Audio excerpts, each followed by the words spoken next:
Welcome to VVP channel. நம்ம இன்னைக்கு பார்க்க போகிறது 10th மேக்ஸில் யூனிட் 1 ரிலேஷன்ஸ் அண்ட் ஃபங்க்ஷன்ஸில் எக்ஸாம்பிள் 1.3 பார்க்க போகிறோம். ஸோ என்ன கொடுத்துருக்காங்கன்னா let A equal to X belongs to N. என்னங்கிறது என்னென்னா நேச்சுரல் நம்பர். நமக்கு ஆல்ரெடி நேச்சுரல் நம்பர்னா என்னன்னு தெரியும். நேச்சுரல் நம்பர்னா என்னன்னு சொல்லுவோம், கவுண்டிங் நம்பர்ஸ், அதாவது எண்ணக்கூடிய எண்கள் அப்படின்னு சொல்லி சொல்லுவோம். ஸோ என் ஈக்குவல் டு நம்ம என்ன எழுதிக்கலாம்னா 1 2 3 எக்ஸெட்ரா அப்படின்னு சொல்லி எழுதிக்கலாம். அதே இது இந்த டபிள்யூ, ஸோ இதில் என்ன சொல்லியிருக்காங்கன்னா இந்த நேச்சுரல் நம்பரில் 1க்கும் 4க்கும் இடையில உள்ள நம்பர் சொல்லியிருக்காங்க. ஸோ 1க்கும் 4க்கும் இடையில உள்ள நம்பர் நமக்கு என்னன்னு தெரியும், 1க்கும் 4க்கும் இடையில உள்ள நம்பர் 2ம் 3யும். அதேமாரி பி என்ன கொடுத்துருக்காங்க, எக்ஸ் பிலாங்ஸ் டு டபிள்யூ. டபிள்யூங்கிறது என்னது ஹோல் நம்பர். 0 to 2க்குள்ள 0வும் சேர்த்து, கீழே ஒரு டேஷ் கொடுத்துருக்காங்களா அப்படின்னா 0வும் சேர்த்துன்னு அர்த்தம். ஸோ டபிள்யூங்கிறது நமக்கு என்னது, அதாவது 0 1 2 எக்ஸெட்ரா அப்படிங்கிறது தெரியும். ஸோ இதில் வந்து என்ன சொல்லியிருக்காங்கன்னா 0க்கும் 2க்கும் இடையில அப்படி சொல்லியிருக்காங்க. ஸோ 0வும் 1ம் மட்டும் வரும். அடுத்து X belongs to N. X வந்து நேச்சுரல் நம்பர். ஸோ 3க்குள்ளன்னு சொல்லியிருக்காங்க. ஸோ 3க்குள்ளனா 1ம் 2வும் மட்டும் வரும். ஸோ இதை வச்சு இந்த கண்டிஷனை வெரிஃபை பண்ண சொல்லியிருக்காங்க. என்ன சொல்லியிருக்காங்கன்னா A cross B union C equal to A cross B union A cross சின்னு கொடுத்துருக்காங்க. இதை ப்ரூஃப் பண்ணுங்க. அதேமாரி இந்த இன்டர்செக்ஷனும் ப்ரூஃப் பண்ணுங்க அப்படி சொல்லி கொடுத்துருக்காங்க. ஸோ நம்ம ஃபர்ஸ்ட் எலமெண்ட்ஸை எடுத்து எழுதிக்கலாம். ஸோ ஏயோட எலமெண்ட் நம்ம என்னன்னு சொல்லியிருக்காங்க, ஸோ நேச்சுரல் நம்பரில் 1க்கும் 4க்கும் இடையில நமக்கு என்ன வரும், 2வும் 3யும் அப்படிங்கிறது தெரியும். அதேமாரி இது பிங்கிறது என்ன கொடுத்துருக்காங்க, அதாவது ஹோல் நம்பரில் 0வும் 2க்குள்ள சொல்லியிருக்காங்க. அப்போ 0வும் 1ம் மட்டும் வரும். அடுத்து சிங்கிறது நமக்கு என்னன்னு தெரியும், 3க்குள்ள நேச்சுரல் நம்பர்னு சொல்லியிருக்காங்க. 3க்குள்ள நேச்சுரல் நம்பர் என்னது, 1ம் 2ம் தெரியும். இப்போ இந்த கண்டிஷனை நம்ம ப்ரூஃப் பண்ண போகிறோம். ஸோ ஃபர்ஸ்ட் என்ன செய்யறோம்னா A cross B union C. So நம்ம பி யூனியன் சி நம்ம ஃபர்ஸ்ட் கண்டுபிடிச்சுக்கலாம். So B union C. So B union சினா நமக்கு என்னது, அதாவது பியோட எலமெண்ட்ஸ் எடுத்து எழுதுறோம். பியோட எலமெண்ட்ஸ் வந்து 0வும் 1ம். சியோட எலமெண்ட்ஸ் யூனியன் ஆஃப் சியோட எலமெண்ட்ஸ் 1ம் 2ம். யூனியன் அப்படிங்கிறது என்னன்னா தமிழ்ல சேர்ப்பு கணம் அப்படின்னு சொல்லி சொல்லுவாங்க. ஸோ ரெண்டையும் சேர்த்து எழுதணும் அப்படின்னு அர்த்தம். ஸோ சேர்த்து எழுதுனா என்னெல்லாம் வரும், 0 வரும், 1 வரும், 2 வரும். அதாவது வந்த நம்பர் திருப்பி வரக்கூடாது. ஸோ எலமெண்ட்ஸ் எழுதுறோம் 0 1 2. ஸோ பி யூனியன் சி வந்து 0 1 2 அப்படிங்கிறது நமக்கு தெரியும். ஸோ இப்போ A cross B union C, இதுதான் பி யூனியன் சின்னு தெரியும். அடுத்து இப்போ நம்ம என்ன கண்டுபிடிக்கணும்னா A cross B union C கண்டுபிடிக்கணும். So A cross B union C. So ஏயோட எலமெண்ட் நமக்கு என்னன்னு தெரியும், 2வும் 3யும் தெரியும். அதே இது பி யூனியன் சிங்கிறது 0 1 2. ஸோ கிராஸ் நமக்கு தெரியும். ஸோ நம்ம என்ன எழுதணும்னா ஆர்டர் பர்ஸில் எழுதணும். ஸோ ஆர்டர் பர்ஸில் எழுதுனா என்ன வரும், 2 0 2 1 2 2. அதேமாரி 3 0 3 1 3 2. என்ன இருக்கு நமக்கு, 2 0 2 1 and 2 2. அடுத்து 3 0 3 1 and 3 2. சரியா? ஸோ இதுதான் என்னது, A cross B union C. So A cross B union C. இப்போ A cross B union C நம்ம கண்டுபிடிச்சிட்டோம். அடுத்து அதேமாரி நம்ம அடுத்த சைடில் உள்ளது கண்டுபிடிக்கணும். ஸோ இதை நம்ம ஃபர்ஸ்ட் அப்படின்னு சொல்லி வச்சுக்கலாம். சரியா? அடுத்து என்னது சொல்லியிருக்காங்க, ஏ கிராஸ் பி கண்டுபிடிக்க சொல்லியிருக்காங்க. So A cross B. So A cross பினா ஏல உள்ள எலமெண்ட் 2வும் 3யும், பியில் உள்ள எலமெண்ட் என்னது 0வும் 1ம். ஸோ ஏல உள்ள எலமெண்ட் 2வும் 3யும், பியில் உள்ள எலமெண்ட் 0வும் 1ம்.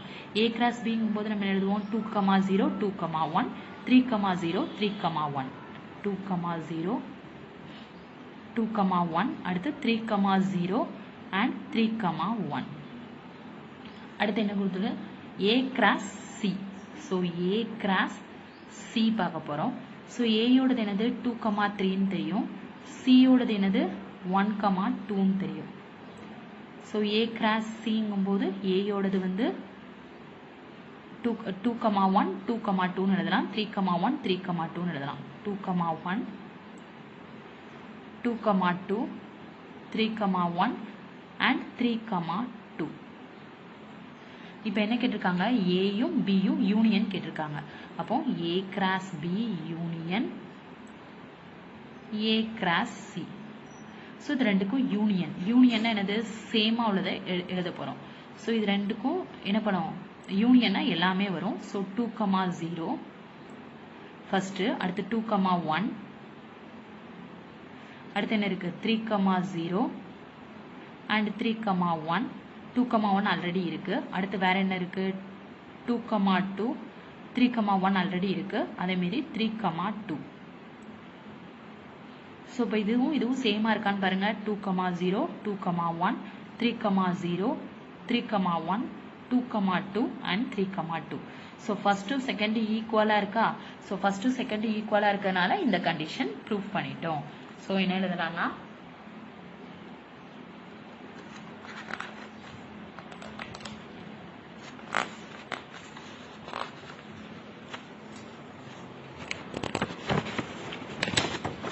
ஸோ இப்போ நம்ம என்ன எழுதுறோம்னா 2 ஈக்குவல் அப்படின்னு சொல்லி எழுதிடும்.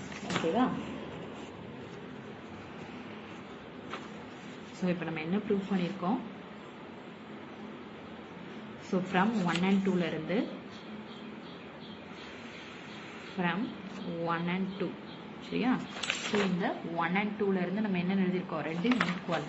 அதாவது A cross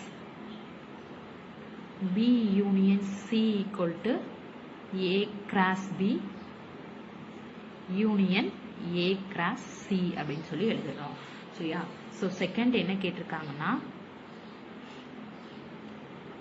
A cross B intersect C equal to A cross B intersect A cross C கேட்டிருக்காங்க. ஸோ நம்ம ஃபர்ஸ்ட் B இன்டர்செக்ட் C கண்டுபிடிக்கணும். ஸோ B இன்டர்செக்ட் C அப்படிங்கும்போது B யோட எலமெண்ட் நமக்கு என்ன இருக்கு? B யோட எலமெண்ட் வந்து 0,1, C யோட எலமெண்ட் வந்து 1,2. ஸோ B யோட எலமெண்ட் வந்து 0,1 அண்ட் C யோட எலமெண்ட் வந்து இன்டர்செக்ட் C யோட எலமெண்ட் வந்து 1,2. ஸோ இன்டர்செக்ட்ங்கிறது சேம் எலமெண்ட். ஸோ இது ரெண்டுக்கும் சேம் எலமெண்ட் என்ன இருக்கு? 1 தான் சேம் எலமெண்ட். ஸோ 1 மட்டும் வரும். சரியா? இப்போ என்ன கேட்டிருக்காங்க? A cross B intersect C அப்படின்னு சொல்லியிருக்காங்க. ஸோ A யோடது என்னெல்லாம் கொடுத்துருக்காங்க? A யோட எலமெண்ட்ஸ்னா 2ம் 3ம். அப்போ செட் ஆஃப் 2,3 கிராஸ் என்ன கொடுத்துருக்காங்க? B இன்டர்செக்ட் C வந்து 1. ஸோ ரெண்டையும் மல்டிப்ளை பண்ணால் நமக்கு என்ன வரும்? 2,1 and 3,1. ஸோ இதுதான் என்னது? A cross B intersect C. So already 1, 2 எடுத்ததுனால இதை வந்து தேர்டுன்னு எடுத்துக்கிறோம். ஸோ அடுத்து என்ன எழுதணும்? A cross B. So A cross B நம்ம ஆல்ரெடி கண்டுபிடிச்சு வச்சிருக்கோம். ஸோ இதுலையும் இன்னொரு தடவை எக்ஸ்பிளைன் பண்ணுறேன், பார்த்துக்கோங்க. So A cross B. So A cross Bங்கும்போது Aல உள்ள எலமெண்ட் வந்து 2,3ன்னு தெரியும். கிராஸ் B யோட எலமெண்ட் வந்து 0,1ன்னு தெரியும். ஸோ இது ரெண்டையும் மல்டிப்ளை பண்ணுறோம். ஸோ மல்டிப்ளை பண்ணால் என்ன வரும்னா 2,0, 2,0, 2,1. அடுத்து 3,0 and 3,1. அடுத்து என்ன கொடுத்துருக்காங்க? A cross C. So A cross C பார்க்கும். ஸோ A யோட எலமெண்ட் 2,3ன்னு தெரியும். C யோடது வந்து 1,2ன்னு தெரியும். ஸோ மல்டிப்ளை பண்ணோம்னா 2,1.